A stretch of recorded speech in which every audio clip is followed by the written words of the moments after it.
Thank you. Hello, fellow classmates. Welcome to Flo Women's Club. This is Lilian. Today's conversation is a story of dependent arising, how one small cause leads to another, and suddenly a whole new experience appears in your life. Some time ago, I met up with my friend, whom I haven't seen for ages. And during our catch-up, he told me he has become friends with Yongey Mingyur Rinpoche, and that he is going to meet him sometime in Nepal. I said, I want to join too.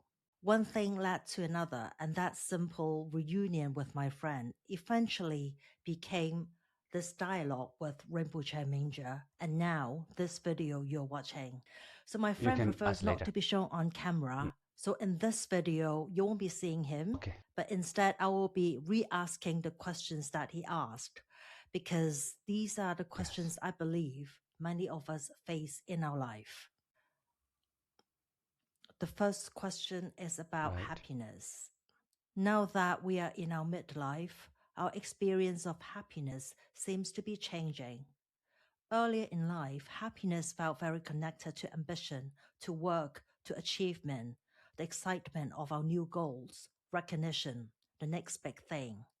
But now it seems different. It seems less about the highs and the victories, but more about having peace in our mind and in our body. So the question is, what actually is happiness? Is happiness the absence of thrill and ecstasy? Is it about the absence of pain or disappointment? Should we be setting our bar lower? Or is there a deeper, more accurate definition of happiness that can guide us at this stage of life? Yeah. So the real meaning of happiness for us is to connecting with your innate qualities. So we believe everybody has three innate qualities: awareness, love and compassion, and the wisdom.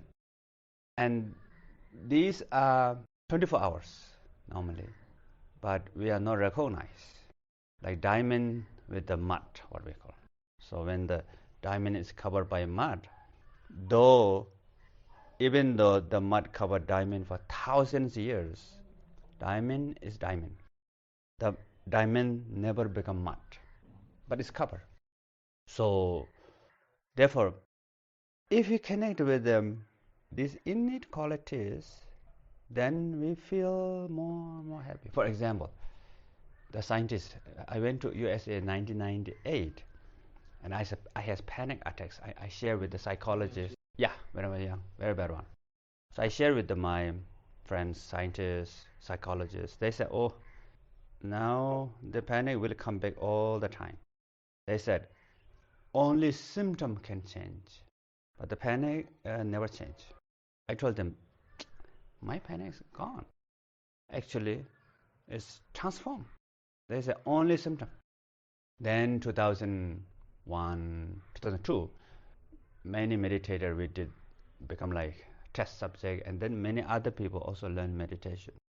Then 2004, the result come out, and during that time, there's what they call neuroplasticity. And later they said, 2008 and 9, they said, yes, can change. Not just symptom, panic itself can change. But one of the best way to change is through meditation, because our brain always change. Later they develop neural pathways.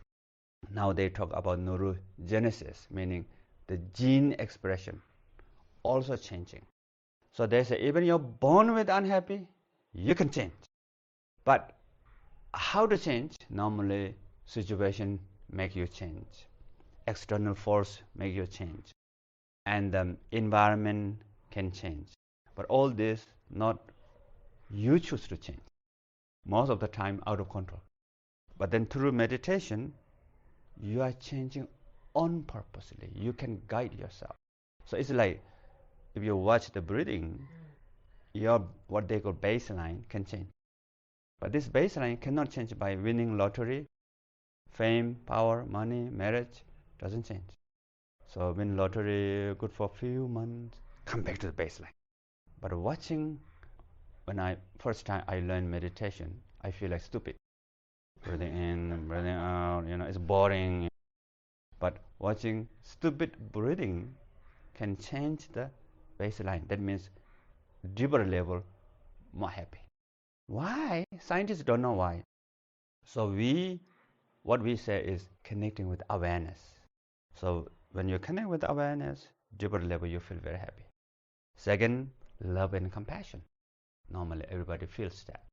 If you really can help others, you really feel happy. And if you also love yourself, also happy.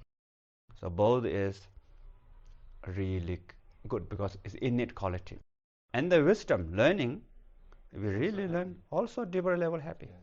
So that these three things, when we connect with that, and then we recognize, we appreciate gratitude, then the happiness comes. But the external doesn't matter. As long as it's meaningful, you have to find some balance, not too much. You have to have self-love also. And you need to really explore something you like. And together with that, then whatever you project, help others, everybody. And then win-win situation. I have a question fundamentally on mindfulness. Okay.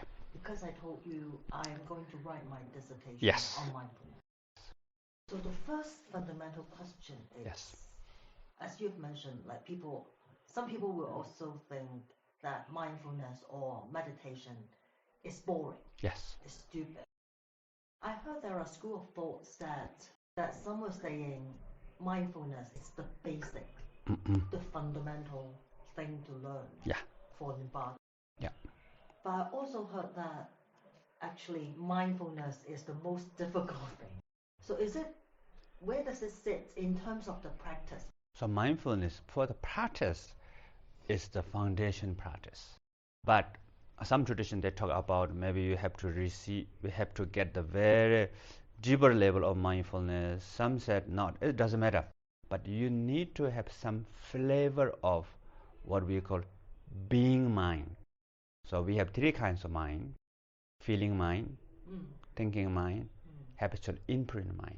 So when we talk about five aggregates, matter, then the feeling, that's a feeling mind. Then what we call concept, meaning thinking mind. Then we have sankhara, the imprint mind, the habitual mind. Then the last is the consciousness itself, right? So matter is object, consciousness is subject. Interaction with these two, then three things: feeling, thinking, imprint. So connect with the feeling, connect with the experiential, we need to learn being. So being mind is not thinking. Like more observation.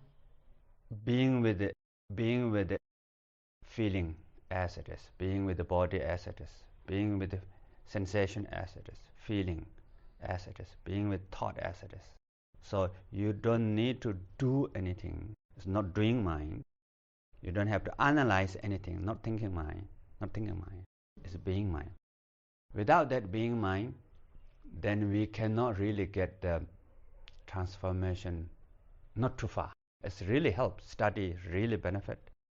Doing, generosity, helping others really benefit, but it's limitation. So we have to combine three together. But only being, then without analyze, then also become a little bit stupid. Don't know the meaning. But then analyze and then being, but you don't act. Then when you have problem, obstacles, sufferings, how to help others, then you're confused.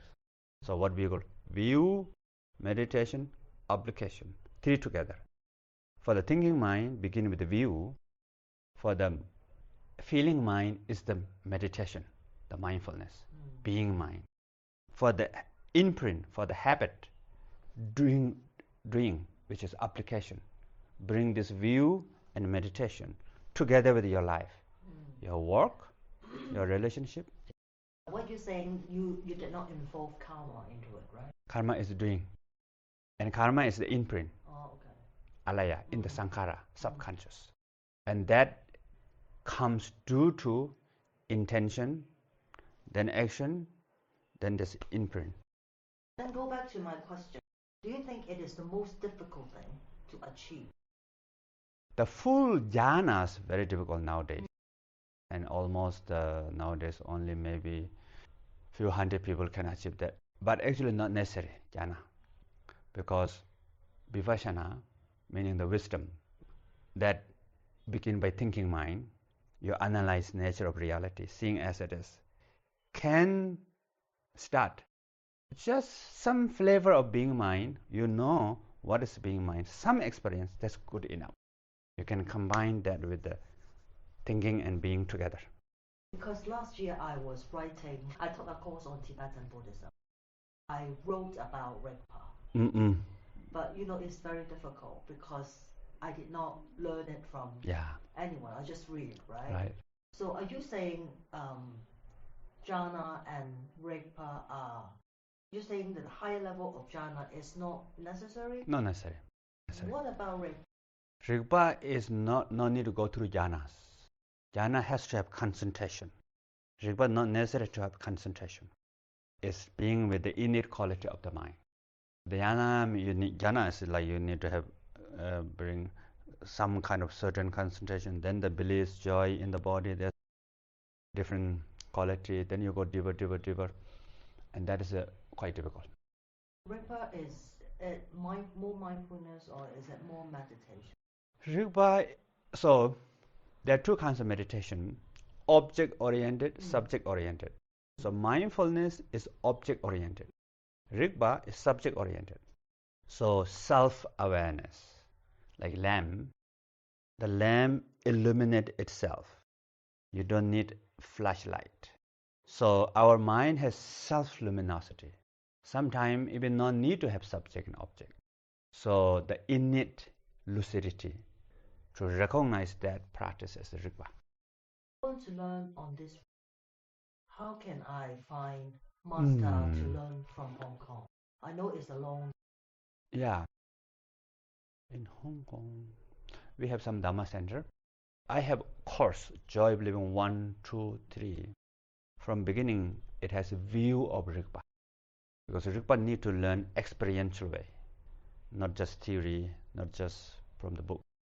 So you have to start 1, 2, 3 like that. We have center in Hong Kong. If you look at Telegar, and they have course every month. It's a 2 days course.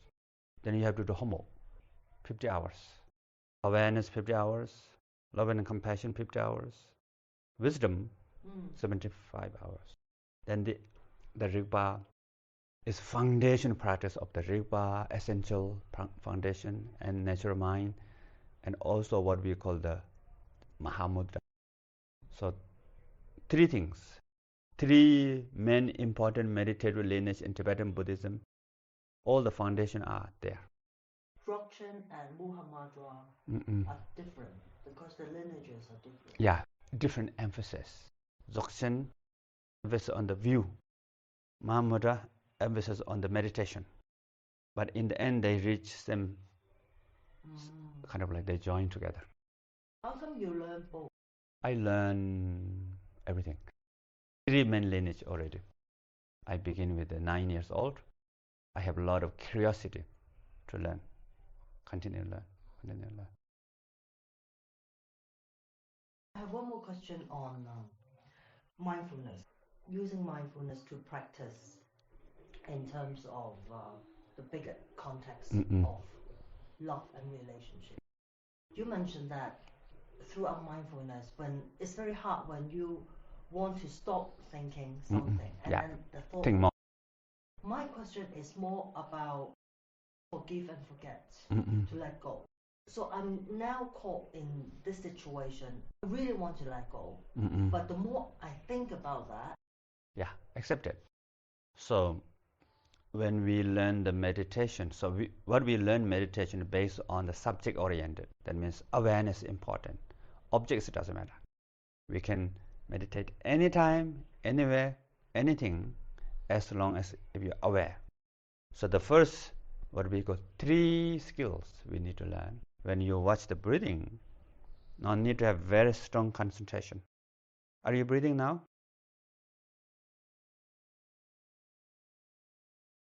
You're not breathing, also awareness. or I'm breathing, also awareness. So whatever breath as it is, you just follow that. That is the breathing meditation. So breathing in, breathing out, mind knows breathing, that's all. Not necessary to have strong concentration. Because if you look for strong concentration, it go away, run away.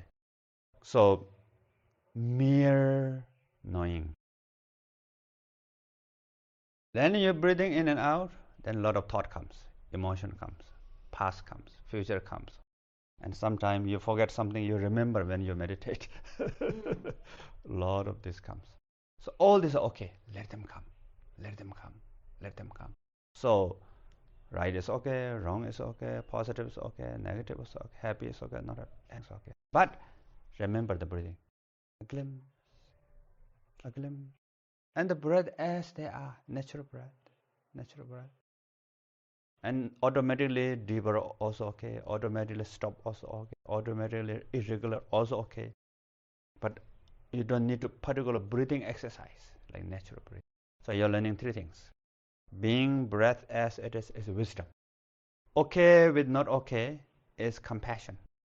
But you're not totally lost. Come back to the breath again is the wisdom, the awareness or mindfulness. So you're learning wisdom, love and compassion, awareness with the breathing. So that's the first step. Then slowly, maybe you're lost with the pizza. You can watch pizza too. The thought of pizza coming, thought of pizza going, and then come back to the breath. Oh, there's a traffic jam down there. Listen to sound also. The bird singing, you can listen for a few seconds. Come back to the breath. The second question is about self and love. Very often, the people and the things that we love the most can also hurt us the most. While loving someone, we can feel a lot of inner conflict, as if part of us wants to open completely and another part wants to protect ourselves. So love can bring joy, but at the same time, it can also bring fear, insecurity, or even the patterns that Uneasiness. damage both ourselves and the relationship. So the question is, how can we work with this when what we love also hurts us? How can we love without constantly fighting with ourselves? How can we overcome the inner conflict so that love becomes a path of growth and wisdom instead of only pain and confusion? So what we call normally, there are three sense of self. A little bit unhealthy sense of self, healthy sense of self, and then luminous self or self beyond self. So the thing sometimes unhealthy and healthy, they fight internally. So this is why what you are talking about is they are not agree each other. But normally what we call unhealthy is only 10%. 90% is healthy. And then the luminous is 100%. But what is that unhealthy has three entity: singularity, permanent, independent. Singularity meaning we solidify me as one. Pen here, I pen, but actually pen is on the hand. Someone say, oh, you nice. We feel I nice. Eating food, I eat food.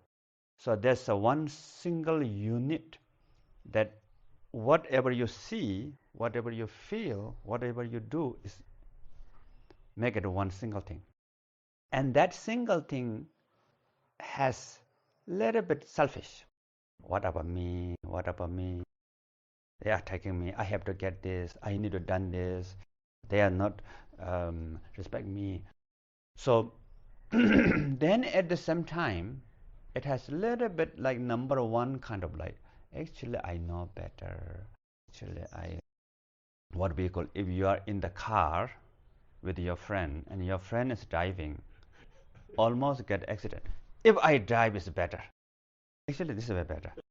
If I drive more safe and like mostly the, let's say, football or sport team, if you are fan of one of the sport team, if your team wins, of course. If your team loses, what happened? Maybe the judge is not good. Under table going on. No, you cannot accept. And that manifests with them relationship, work, personal life, and that also can become low self-esteem. So high self-esteem, low self-esteem is the one coin, two sides of same coin, singularity. The second is what we call permanent, meaning normally we don't want to have unexpected surprise. So there's a belief and feeling of consistency. We really hold, and like if you're lying in the bathroom, someone cut the line, it's not the way, it's not the right. Then now boiling, because the permanent is disturbing. Then there's independent, that self which is want to control everything. You want to be your boss. So these three together become very sensitive.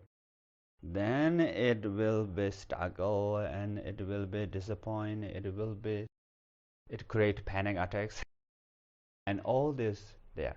But then below there, actually there's self with the love, what we call interdependent, not independent. We love connection. We like to have friends, family, connect with society. And there's a self with impermanent, not permanent. Actually, we like to change something new. The scientist said, even you want to go to your office, choose different road. If you choose different road, you feel more happy. Why? You're connecting with the healthy self. So accepting impermanent is the wisdom. Knowing the all, not single pieces. You is different than work. The you at work different than with friends. And from the parents, your children. From the friends, your friend. From your children, your parents. From the office, your boss. From the home, so it's so many pieces. And we need to let go the self in the office, in the self, come back home, friend self, or family self. So when we like that, but then unhealthy says no, and these two struggle, fight each other. So then what we do is we need to find balance. Always try to begin by connecting with the compassion, forgiveness, and to be aware of that instant impulses, a lot of impulses. And life is changed, up and down, it's okay. Up is good, down we can learn. So they connect. But then sometimes it doesn't work, then you need a boundary also. So sometimes maybe not good for you, good for others, then you leave, or then maybe talk clear, or maybe. Master, I find it very interesting. What you have shared is very different from what I'm learning at school, right? It's about the levels: mindfulness, compassion, and partner. I was told that it is 3 different levels. Mindfulness first, to be aware, and then you start to love others, and at the end through practice, as Wisdom. Dharma, then you have wisdom. But you're saying actually the 3 doesn't work in tiers. They are together. They are together, but you can have main focus. Maybe first you focus more about mindfulness, awareness, but there is love, compassion, wisdom also there. Then second phase, more focus on compassion. Then third phase, more focus on wisdom. But they are together actually. Like lamp has heat, illuminating, yellow color, inseparable. You cannot separate heat from the fire, right? So same thing, awareness, love and compassion, wisdom, always together. This is our fundamental quality. Even we are sleeping, we have that. Can you see my hand? So perceiving hand is awareness, mindfulness. Labeling, recognizing it is hand is wisdom. Then there's a reaction. I like hand, I don't like hand. It's coming from love and compassion. So the fundamental level of love, compassion meaning, love meaning looking for happiness, nice, virtue meaning, compassion meaning wanting to free from suffering, problem, obstacle. But then that feeling comes filtered by ignorant, what we call. Ignorant is perceiving singularity, permanent, independent, that filter. Then love become attachment, craving. Compassion become hatred. But they are same root. Like if you wear the yellow glass, everything we see yellow. But your eyes is perfectly fine because of that filter. Yeah, because it's very different from my upbringing. I'm born in Hong Kong to survive and to explore. Right. I was not trained on compassion. Right. But that was the history. So my question is, now you understand kind of like my background. Right. I am thinking to take on another master. The second master would be Buddhism counseling. So that is more on the application side. Right. How will I know I am ready for that? Because this is not taking the knowledge. This is about learning and then you apply. Helping. My situation is I really want to go for it, but I am not sure I have the quality. But you can learn. You can learn, but whether you can use or not, you can see later. How do I see I am suitable for it? Normally, there's not really fine line, but the most important is you need to practice yourself. So what we call, when we learn the Dharma, these studies, facing inwardly, meaning you practice together, learning and practice together. Not like university education is, I want to do something, so facing out. But if you face in, your own practice, give some time every day, about 15 minutes or 20 minutes, meditate. So begin by intention, loving kindness, compassion. I want to meditate for myself, benefit myself, my friends, family, maybe society, maybe others. So intention. Karuna, metta, normally we talk about this. Loving kindness, compassion, meaning karuna, metta, right? Then you practice maybe breathing meditation a little bit. Or maybe tree or the mental recitation. If you know mantra, you can use mantra. Or any pray, you can use pray. Repeat in the mind. Then maybe wisdom here is the self, the question about. So feel self normal around here. Me, single, permanent, independent, around here. Chest. Normal. But some people feel head. Okay. Some people whole body. But when you feel that, the moment of you feel that, actually you are already separate. When you see the river, you're out of river. You don't have to stop river. You observe. So now that even unhealthy sense of self becomes support for awareness, support for mindfulness. Second, your awareness become bigger actually. That awareness, watching that, delicate self, burning or changing. So that's become the wisdom. How will I know I am ready? That's not really exact whether ready or not. But thing is, the Dharma, if you want to learn, by learning, you also change, you transform also. Especially if you bring into the practice. Then in the teaching system itself has step by step, then you have to finish the homework. When you finish homework, even the homework is good or no good, it's okay. Once you finish hour and you're dedicating time, then you can join the next one. But if this academy may not have particular that requirement, then you can just study. And then whether you can really help others do or not, you can see later. Because there is no ruler to measure compassion. And everybody fails normally. The failure, if you practice compassion, always fail at the beginning. But the failure is the mother of success. Don't be afraid of being failure. If you fail more, that means you are trying to learn more. Fail one time and you run away, you never fail, but you never learn. But if you try again, fail again, try again, fail again, then you learn more, learn more, learn more.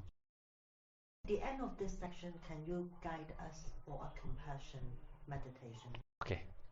So the third question is about the journey of life. now that we are entering what it feels the second part of life, or at least the rest of the journey from here.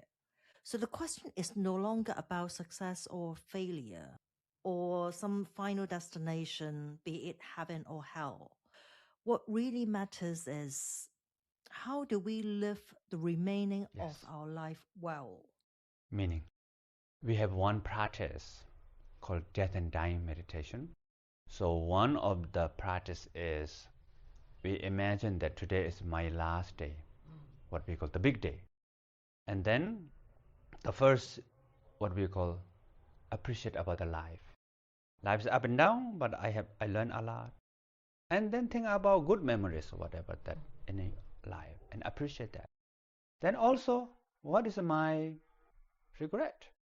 So when you see that, then you really feel the meaning. You can feel it from heart. Right now. Then try to look at that one. Do it now. Then that time. Because most people will not recognize if you ask this question, but most people don't ask this question. Then the last minute, then all this comes, but too late. But when you feel that, then we can have this answer. Many things comes before. And overall, the real meaning of life is the helping yourself, helping others, helping people, society, whatever we can.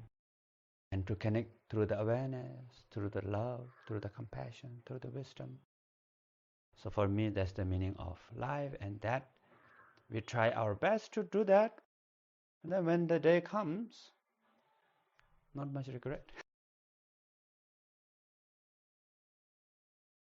Welcome. Now the practice, the loving kindness, compassion. First, we need to connect this innate love and compassion, meaning we want to be happy, don't want to suffer. So each breathing is looking for happiness. Each eye blinking is looking for happiness. And each movement of body also looking for happiness. Both of you come here looking for happiness. When you go back, also looking for happiness. And right now, you are following my instruction, keeping your spine straight is looking for happiness. And try to connect with the love and compassion, also looking for happiness. So actually, that love with us 24 hours, but we are not recognized. So the first step is to connect our innate feeling, that yawning, looking for happiness, and wish to free from suffering.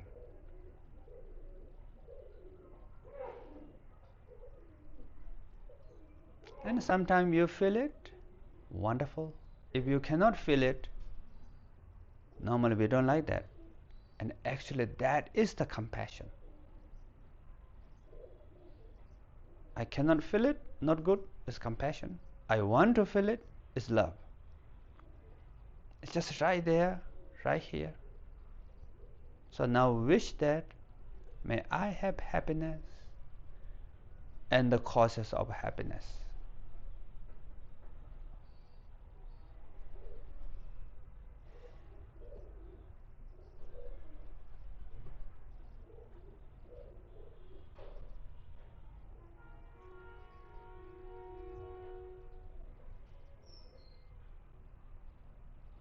And not only you want to be happy, all your friends, family, all the people here in Nepal, everybody in this world want to be happy, looking for happiness. So we all are busy wanting to free from suffering. So wish that may all of them have happiness and the causes of happiness.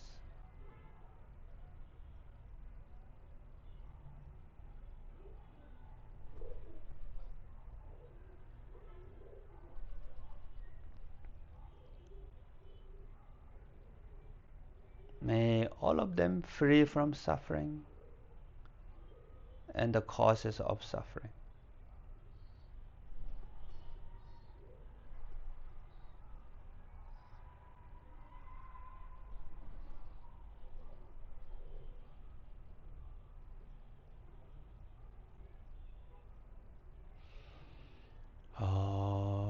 Okay, now feel your body, relax muscles in the body, and just mind and body together for a few seconds.